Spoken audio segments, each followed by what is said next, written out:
Hill and grow একটি এমন সংস্থা যারা সারা বছর স্পেশাল চাইল্ডদের নিয়ে কাজ করে, অর্থাৎ তাদের সুবিধা অসুবিধা, তাদের ডেভেলপমেন্টাল প্রবলেম এবং তাদেরকে কি করে স্বাভাবিক জীবনের পথে আরও এগিয়ে নিয়ে যাওয়া যায়। আমাদের সঙ্গে রয়েছেন সাইকোলজিস্ট অর্পিতা ধারা, হিল অ্যান্ড গ্রো। ম্যাডাম, আপনাকে ওয়েলকাম। আমরা প্রথমে যেটা জানতে চাইবো যে ইন্টারভেনশন বা আর্লি ইন্টারভেনশন বলতে আমরা ঠিক কি বুঝি? আর্লি ইন্টারভেনশন হচ্ছে একদম আর্লি ফেজ, মানে বাচ্চার জন্মর পর থেকে যে ফেজটা আমরা বলি, সেই ফেজে যদি বাচ্চা যদি এজ অ্যাপ্রোপ্রিয়েটলি মাইলস্টোন অ্যাচিভ করতে না পারে, যেমন ধরুন একটা বাচ্চা 3 মাসে তার ঘাড় শক্ত হয়ে যায়, স্পন্টেনিয়াস স্মাইল চলে আসে, এবার 6 মাসে দেখতে গেলে সে উইথ সাপোর্ট বসতে শেখে, অল্প অল্প ব্যাবলিং, মানে সিম্পল ব্যাবলিং বা মা এগুলো আসে, ঠিক আছে।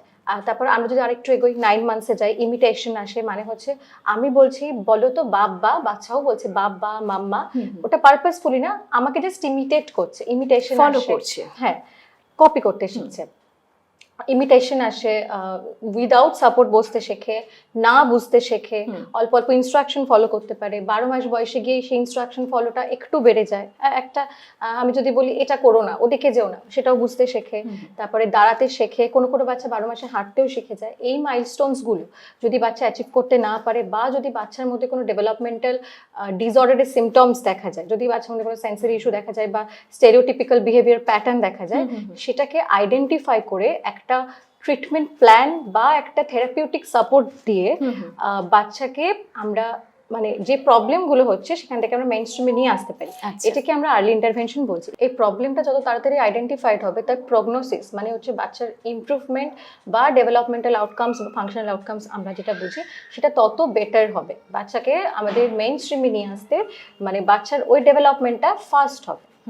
এই যে ডেভেলপমেন্টাল মাইলস্টোনগুলো সম্পর্কে আপনি বললেন যে কি কি ডেভেলপমেন্ট হয়, কিন্তু এই আর্লি ইন্টারভেনশনের ক্ষেত্রে আপনি কেন এটাকে এত ইম্পর্টেন্স দেবেন? হ্যাঁ, আর্লি ইন্টারভেনশনটা কেন গুরুত্বপূর্ণ?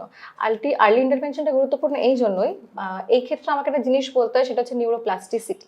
আচ্ছা, নিউরোপ্লাস্টিসিটি মানে হচ্ছে আমাদের ব্রেনের কার্যকারিতার পরিবর্তন। একটা বাচ্চা যখন জন্মায় তখন সে বান্ডেলস অফ নিউরনস নিয়ে জন্মায়। মানে আমাদের যে বডি, আমাদের বডিটা তো সেল দিয়ে, মানে যদি আমি একটা এক্সাম্পল দিই, একটা যদি পাঁচিল দেখি, আমরা পাঁচিল তো ইট দিয়ে তৈরি, আমাদের বডি তো সেল দিয়ে তৈরি, আর ব্রেনের সেলগুলোকে আমরা নিউরন বলি।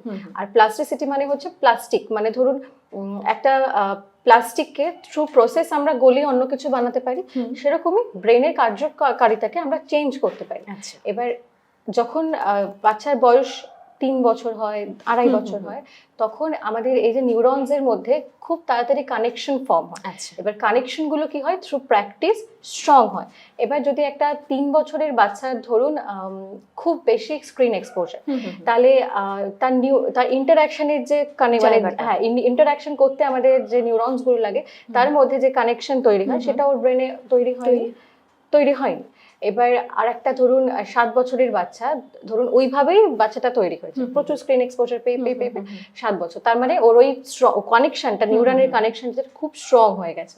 তাহলে সেই বাচ্চাটার, ওই 7 বছরের বাচ্চাটার ওই নিউরাল যে চেঞ্জটা আমাদের করতে হবে, কানেকশন যে চেঞ্জটা করতে হবে, সেটা করতে যতটা সময় লাগবে, 3 বছরের বাচ্চাটা ততটা সময় লাগবে না। মানে একটা জিনিস তৈরি হওয়ার সময় সেটাকে যদি আমি আমার মতন করে তৈরি করতে পারি, সেটা করতে আমার যতটা সময় লাগবে, আর একটা জিনিস তৈরি হয়ে যাওয়ার পর সেটাকে ভেঙে আবার নতুন করে তৈরি করতে অনেকটা বেশি সময় লাগবে।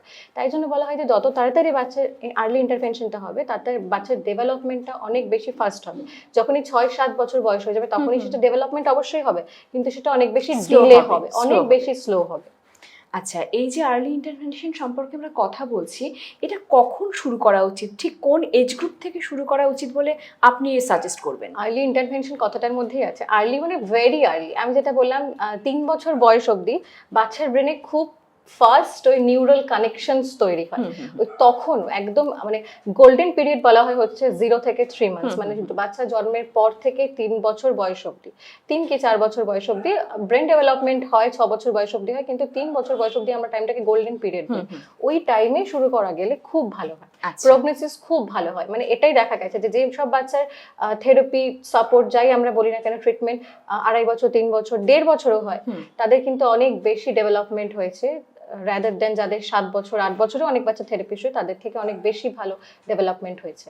আচ্ছা, এই যে থেরাপির কথা বারবার আমরা জানতে পারছি, থেরাপি সম্পর্কে আপনি কি বলবেন? কোন ধরনের থেরাপির কথা আপনারা সাজেস্ট করেন বা কোন ধরনের থেরাপি আমাদের হিল অ্যান্ড গ্রোতে করা হয়ে থাকে? আমাদের হিল অ্যান্ড গ্রো সমস্ত থেরাপি সেন্টারে occupational therapy, speech therapy, special education, behaviour therapy, এই থেরাপিগুলো দেওয়া হয়।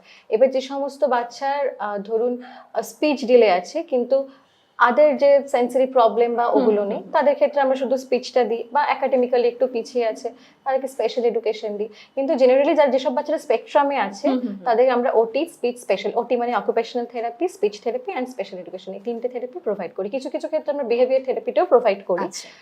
কিন্তু সেক্ষেত্রে আমরা এবিএ দিই। এবিএ বলতে বিহেভিয়ার অ্যানালিসিস করি। যদি দেখি যে হ্যাঁ বাচ্চার বিহেভিয়ার অ্যানালিসিস দরকার হচ্ছে, যে ছোটখাটো যে সমস্ত বিহেভিয়ার মডিফিকেশন করতে হয় সেগুলো আমাদের ওটি মানে occupational therapy, speech therapy, special education, সেই সমস্ত ক্লাসেই হয়ে যায় মডিফিকেশনটা।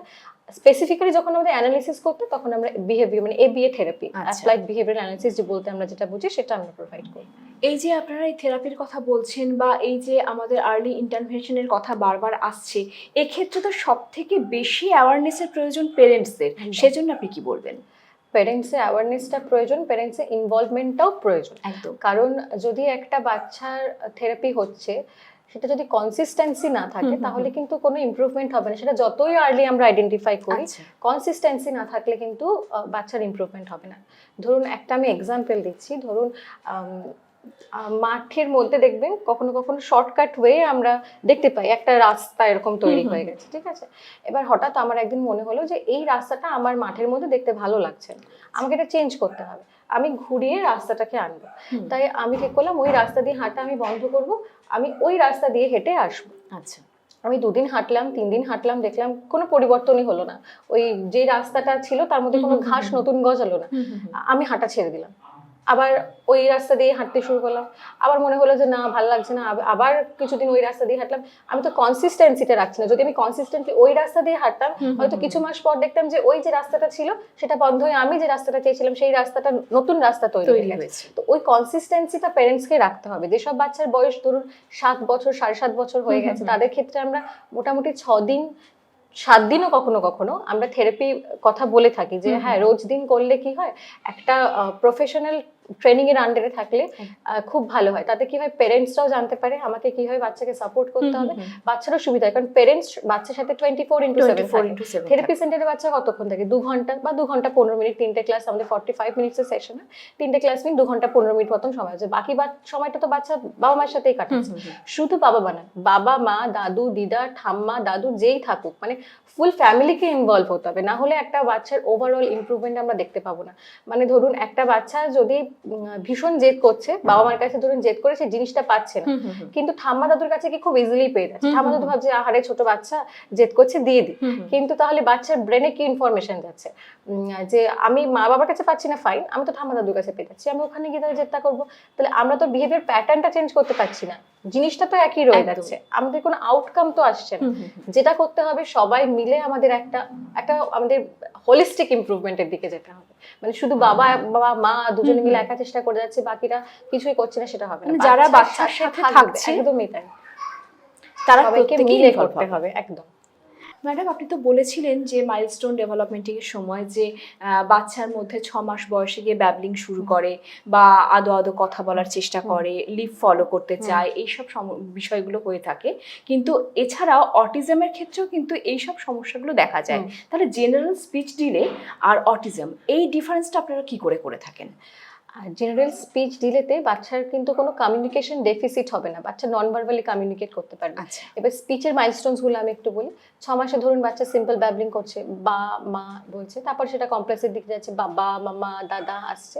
9 মাসে ইমিটেশন করছে। 1 বছর বয়সে বাবা মামা দাদা বলছে কিন্তু পারপাসফুলি বলছে না। কিন্তু যে বাচ্চা নর্মাল স্পিচ ডিলে হবে, স্পেকট্রামে থাকবে না, ধরুন সে 1 বছর বয়সে বলতে পারছে না, কিন্তু যখন আমি কেউ বললো যে দেখো তোমার বাবা এসেছে, সে কিন্তু তখন ঘুরে বাবার দিকে তাকাচ্ছে, দেখো মা এসেছে, মায়ের দিকে তাকাচ্ছে। স্পিচ মানে তো শুধু এক্সপ্রেসিভ নয়, রিসেপটিভটা, মানে আমি যেটা বলছি সেটা বাচ্চা বুঝতে পারছে কিনা। তারপর ধরুন 1.5 বছর বয়সে মানে 18 মাস বয়সে বাবা, দাদা, মামা বাচ্চা পারপাসফুলি বলতে শেখে। যেসব বাচ্চা স্পিচ ডিলে থাকে তারা বলতে পারে না, কিন্তু তারা কিন্তু বুঝতে পারে যে হ্যাঁ এটা Response বাবা, করতে এটা পারে। রেসপন্স করতে পারে। যদি বলে ওই যে ওটা এসি চালালাম, ফ্যান কোথায় দেখাও, এসি কোথায় দেখাও, আমার রিসেপটিভ ল্যাঙ্গুয়েজটা কিন্তু বাচ্চা ঠিক আছে, মানে বাচ্চা বুঝতে পারছে। অটিজমে কি হয়, অটিজমে যদি আমি দেখতে যাই কমিউনিকেশন ডেফিসিট, সোশ্যালাইজেশন ডেফিসিট, আর হচ্ছে বাচ্চার মধ্যে স্টেরিওটিপিক্যাল প্যাটার্ন দেখা যায় বিহেভিয়ার। নর্মাল স্পিচ ডিলে যে বাচ্চা থাকবে তার মধ্যে কিন্তু কোনো কমিউনিকেশন ডেফিসিট থাকবে না, সোশ্যালাইজেশন ডেফিসিট থাকবে না, কোনো স্টেরিওটিপিক্যাল বিহেভিয়ারও দেখা যাবে না। বাচ্চাকে যখন বলা হবে যে কেউ এসেছে তাকে বাই বাই করো, ও কিন্তু বাই বাই করবে, এগুলো করবে। ওর মধ্যে হ্যাঁ এক্সপ্রেসিভ স্পিচ ডিলেটা মানে এক্সপ্রেস আমি করতে পারছি না, কিন্তু নন ভার্বালি তো আমি এক্সপ্রেস করে দিচ্ছি। অটিস্টিক বাচ্চাদের ক্ষেত্রে অনেক সময় দেখা যায় যে পয়েন্টিং করতে পারে না ওরা। ওরা হাত নিয়ে মানে আপনার হাত নিয়ে দেখাবে, নিজে পয়েন্টিং করবে না। সেটা কিন্তু স্পিচ দিলেতে হয় না। স্পিচ দিলে তো বাচ্চা পয়েন্ট করে দেয়, আমার এটা চাই, ওটা চাই, সেটা চাই, ওরা কিন্তু বুঝিয়ে দেয়, কোনো প্রবলেম হয় মানে না। মোটর ফাংশনটা ঠিক থাকে, মোটর ফাংশন সব ফাংশনই ঠিক থাকে, শুধু একটাই প্রবলেম হয় এক্সপ্রেসিভ যেটা স্পিচ হয় সেটা ডেভেলপ করেনি। সেটা হয়তো পরে গিয়ে ডেভেলপ করে, বা খুব তাড়াতাড়ি ইন্টারভেনশন হয়ে গেলে। অনেক সময় বাচ্চার ওরাল মাসেলে কিছু প্রবলেম থাকলে স্পিচ আসতে প্রবলেম হয়, বা এরকম ফ্যামিলিতে কিছু হিস্ট্রি আছে যে বাবা দেরিতে কথা বলেছে, দাদু দেরিতে কথা বলেছে, এরকম কিছু হিস্ট্রি থাকলেও বাচ্চা অনেক জেনেটিক ফ্যাক্টরও কাজ করে এক্ষেত্রে। হ্যাঁ। আচ্ছা, বাচ্চা দেরিতে কথা বলে, কিন্তু আর্লি ইন্টারভেনশন হয়ে গেলে, খুব তাড়াতাড়ি ইন্টারভেনশন হয়ে গেলে বাচ্চাও কিন্তু কথা বলতে শুরু করে। তো এইভাবে আমরা ডিফার করতে পারি normal speech delay versus autism. কি কি দেখে আমরা বুঝতে পারবো। আর্লি ইন্টারভেনশন নিয়ে আমরা কথা বললাম এবং এর থেকে জানতে পারলাম যে যত তাড়াতাড়ি যে কোনো বাচ্চার ডেভেলপমেন্টাল মাইলস্টোন যখন আমরা জানতে পারছি, ম্যাডাম বললেন, এবং সেই মাইলস্টোনগুলো ঠিকঠাক সময় ডেভেলপ করছে না, ডিলে হচ্ছে, যত তাড়াতাড়ি সম্ভব অন্তত 3 বছর, মিনিমাম 3 বছর বয়সের মধ্যে বাচ্চাদের যেসব ডেভেলপমেন্ট হয়ে থাকে অন্য বাচ্চাদের থেকে যখন ডিফারেন্স দেখতে পাচ্ছেন, তখন অবশ্যই আপনারা আসুন। এবং আমাদের সেন্টার রয়েছে হিল অ্যান্ড গ্রো, এছাড়া আরও অন্যান্য সেন্টারও রয়েছে, কিন্তু হিল অ্যান্ড গ্রোতে কিন্তু নিয়মিত ক্লাস করানো হয় এবং নিয়মিত থেরাপিউটিক সেশন করানো হয়। আপনারা যোগাযোগ করুন। ম্যাডাম, অসংখ্য ধন্যবাদ।